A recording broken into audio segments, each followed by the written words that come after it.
Hello everyone, good morning, happy new year. మనం ఈ రోజుల్లో క్రిప్టో కరెన్సీ మీద చూసుకున్నట్లయితే ట్రేడింగ్ చేస్తే చాలా ప్రాఫిట్స్ అనేది పొందుతున్నారు. సో నేను K Vijayasimha Reddy, bounty coin founder. So ఈ విషయం గురించి డిస్కస్ చేయడానికి ఈ వీడియో చేస్తున్నాను. మనకి ఇండియాలోనే కాదు, ప్రపంచవ్యాప్తంలో చూసుకున్నట్లయితే ఎక్కువగా ట్రేడింగ్ జరుగుతున్నది మన యొక్క క్రిప్టో కరెన్సీ. సో ఈ క్రిప్టో కరెన్సీ మీద మనం ట్రేడింగ్ చేస్తున్నాము. కొంతమంది ట్రేడింగ్ చేసి లాస్ అయిన వాళ్ళు ఉంటారు, ప్రాఫిట్ అయిన వాళ్ళు ఉంటారు. దీనిలో ఎక్కువగా లాస్ అయిన వాళ్ళే ఉంటారు అనమాట. ఎందుకు లాస్ అవుతారంటే కొనాల్సిన టైంలో కొనకుండా ఏదో ఒక టైంలో పెరిగే టైంలో కొనడము, ఆ పెరిగే టైంలో కొన్న తర్వాత లాస్ కావడము, తగ్గడం అనేది జరుగుతుంది. సో ఇలాంటి మిస్కమ్యూనికేషన్ వల్ల లాస్ అనేది ఉంటుంది అనమాట. మనము కొత్తగా బౌంటీ కాయిన్ అనేది లాంచ్ చేస్తున్నప్పుడే ఎవరైతే కొంటారో వాళ్ళు ఫ్యూచర్లో ప్రాఫిట్స్ అనేది పొందుతారు. ఫర్ ఎగ్జాంపుల్, మన బౌంటీ కాయిన్ ఇప్పుడు జస్ట్ ₹1 ఉంది. సో మనం ఆల్రెడీ బినాన్స్ స్మార్ట్ చైన్లో లాంచ్ చేసాం. BEP20లో బినాన్స్ స్మార్ట్ చైన్లో వెరిఫికేషన్కి వెళ్ళింది అనమాట. కాయిన్ అనేది వెరిఫై చేయాలి. వెరిఫికేషన్కి వెళ్ళిన తర్వాత మనకు వాళ్ళు వెరిఫై చేస్తారు. వెరిఫై చేసిన తర్వాత మనకి కాయిన్ మార్కెట్ క్యాప్లో కూడా లిస్టింగ్ చేస్తాము. సో కాయిన్ మార్కెట్ క్యాప్లో ఎప్పుడైతే లిస్ట్ చేస్తామో అప్పుడు అది ₹1 ఉన్నది ₹5 కూడా కావచ్చు. సో ఇప్పుడు మనం యూనిస్వాప్లో తక్కువ అమౌంట్తో లిక్విడిటీ చేసినాం. ఒక $200-300 లిక్విడిటీ చేసినాం. ₹1 రేట్లో ఫిక్స్ చేసినాం అనమాట. ఫర్ ఎగ్జాంపుల్, మీరు ₹1కి అంతే $200, $300, $400 అని అనుకునే దానివల్ల ఏమవుతుంది, ఈ కాయిన్ కాస్ట్ అనేది పెరుగుతుంటుంది అనమాట. సో ఈ పెరుగుతుండడం వల్ల బాగా పెరిగిన తర్వాత మీరు కొనడంలో లాభం లేదు. సో బాగా పెరిగిన తర్వాత ఏం జరుగుతుంది, ఎవరైతే ముందు ఇన్వెస్ట్మెంట్ పెట్టారో వాళ్ళు సెల్ కొడతారనమాట. మీరు కొన్న రేట్ కంటే తక్కువలోకి వచ్చేస్తుంది. అంటే ఫర్ ఎగ్జాంపుల్ ఒక ₹3 అయింది అనుకోండి, ఇప్పుడు ₹1 ఉంది.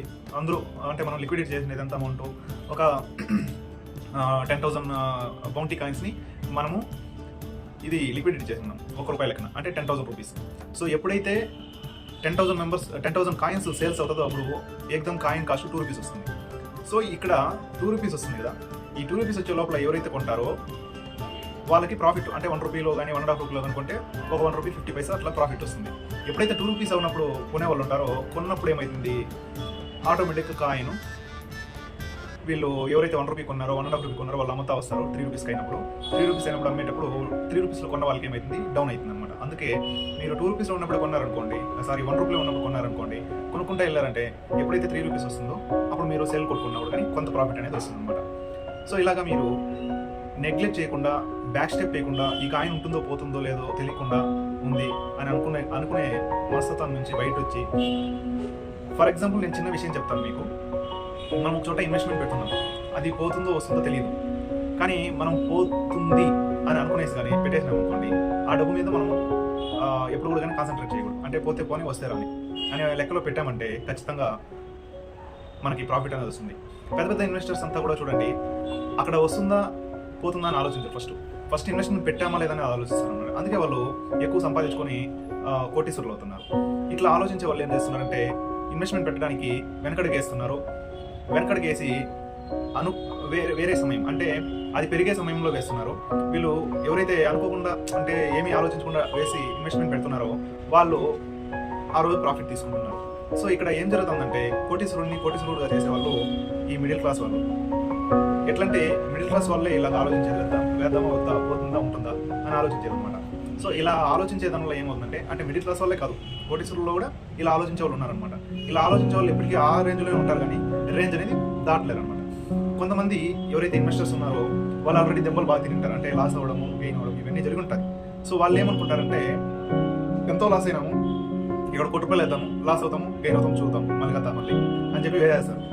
ఇలాగనే ఎవరైతే ఒకప్పట్లో బిట్కాయిన్ కొన్న వాళ్ళు పోతే పోనీ ఉంటే ఉంది అని, మనకి 13-14 లక్షలు వచ్చింది కరోనా టైంలో, అప్పుడు పోతే పోనీ ఉంటే ఉంది అనేసి అప్పుడు డబ్బులు వేసి కొన్న వాళ్ళు ఉన్నారు. 13 లక్షలకు 14 లక్షలు, 15 లక్షలు కొన్న వాళ్ళని ఈ రోజు లెక్కేయండి, మొన్న 94,000 చివరికి వచ్చిపోయింది. సో వాళ్ళు ఆ 13 లక్షలు అలానే పెట్టేసి ఇదంతా విడ్రా చేసింటే కూడా చాలా ప్రాఫిట్ వచ్చింది అనమాట. సో ఇలాగా మనం ఎప్పుడైతే నెగ్లెక్ట్ చేస్తామో మనకి ఆటోమేటిక్గా ఆ లాస్ అనేది మనంతట మనమే తీసుకున్నట్టు అనమాట. కాబట్టి ఫస్ట్ కమ్ ఫస్ట్ ఎర్న్. ఇప్పుడు చిన్న ఎగ్జాంపుల్, పెళ్ళికి పోతాం. పెళ్ళికి భోజనాలు పెడతాంటారు. ముందు పోయామంటే అన్నీ ఉంటుంది, కొంతసేపు తర్వాత పోయామంటే కొన్ని ఖాళీ అయిపోతుంది, మళ్ళీ కొంతసేపు తర్వాత పోతే అన్ని ఖాళీ అయిపోతుంది.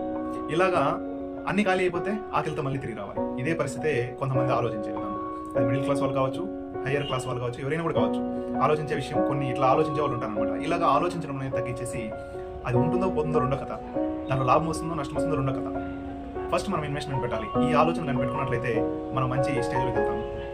ఈ ఎగ్జాంపుల్స్ అన్ని పక్కన పెడితే మన బౌంటీ కాయిన్ని ఒక రివార్డెడ్ కాయిన్గా ప్లస్ యూటిలిటీ కాయిన్గా తర్వాత మైనింగ్ కాయిన్గా తీసుకొని రావాలనేదే మా ఆలోచన. మన తెలుగు వారికి సపోర్ట్ చేసి కాయిన్ని బాగా డెవలప్ చేయండి. సో మనం కాయిన్ లిస్టింగ్ అనేది 1 by 1 చేసుకుంటూ వెళ్తాము.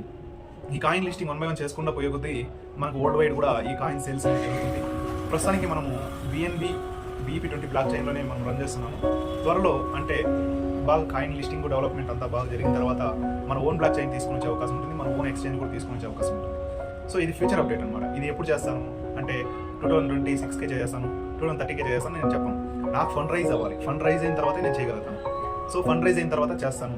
సో ఇక్కడ నుంచి మీరు సపోర్ట్ చేయండి. మన ఛానల్స్ని, మన ఏదైతే సోషల్ మీడియా అకౌంట్స్ ఉన్నాయో వాటిని ఫాలో అవ్వండి. ఎప్పటికప్పుడు అప్డేట్స్ తీసుకోండి. మీరు ఇంకా కొంతమందికి షేర్ చేయండి. త్వరలో మనం మైనింగ్ సిస్టమ్ని కూడా తీసుకొని వస్తున్నాము. ఆ మైనింగ్లో కూడా మంచి ఇన్కమ్ ఇచ్చేలాగా తీసుకొని వస్తున్నాము. ప్రతి ఒక్కరు కూడా కానీ మనల్ని, మన బౌంటీ కాయిన్ని ఆదరిస్తారని కోరుకుంటున్నాము. జై హింద్, జై భారత్. Thank you.